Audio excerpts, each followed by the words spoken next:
শনিবার কলকাতার সুজাতা সদনে আয়োজিত হলো ramp Rai walk and fashion প্রতিযোগিতা। এই বিশেষ সৌন্দর্য প্রতিযোগিতায় অংশগ্রহণ করেছিল বিভিন্ন বয়সী শিশু, পুরুষ ও মহিলা। ফ্যাশন জগৎ সম্বন্ধে মানুষের যে ভুল ধারণা রয়েছে সেটাকে দূর করতে এই সৌন্দর্য প্রতিযোগিতার আয়োজন বলে জানালেন মল্লিক সিনেপিক্সের কর্ণধার নীলোৎপল মল্লিক।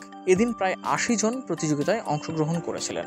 শিক্ষা, চিকিৎসা, আইটি সহ বিভিন্ন কর্মক্ষেত্রে মহিলারাও যোগ দিয়েছিল এই সৌন্দর্য প্রতিযোগিতায়।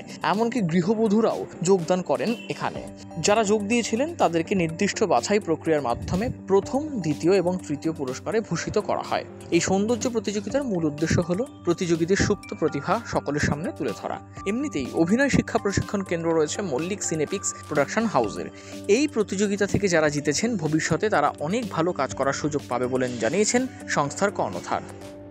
আমরা তো এটা প্রথম বছর করছি, সেজন্য আমাদের পার্টিসিপেট সংখ্যা একটু আমরা যতটা আশা করেছিলাম সেই তুলনায় কমই আছে। তবে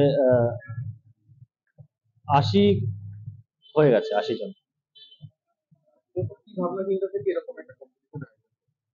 আমি অনেকদিন থেকে শুনছি বা জানছি, আমাদের যেহেতু অভিনয় স্কুল আছে, তো সেখানে বিভিন্ন ছেলে মেয়ে আসে, তাদের মাধ্যমে শোনা হয় বিভিন্ন জায়গায় কম্পিটিশন করায়, কিন্তু সেখানে টাকার বিনিময়ে ফার্স্ট সেকেন্ড থার্ড হয়।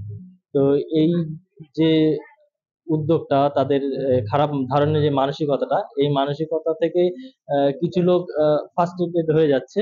তো তাদেরকে আমি সঠিক রাস্তা দেখানোর জন্যই আমি নিজে উদ্যোগ নিয়ে প্রথম বছর এই শোটা করছি।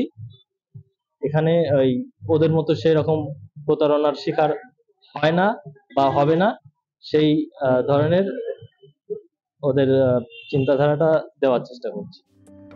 Bureau report, channel 10।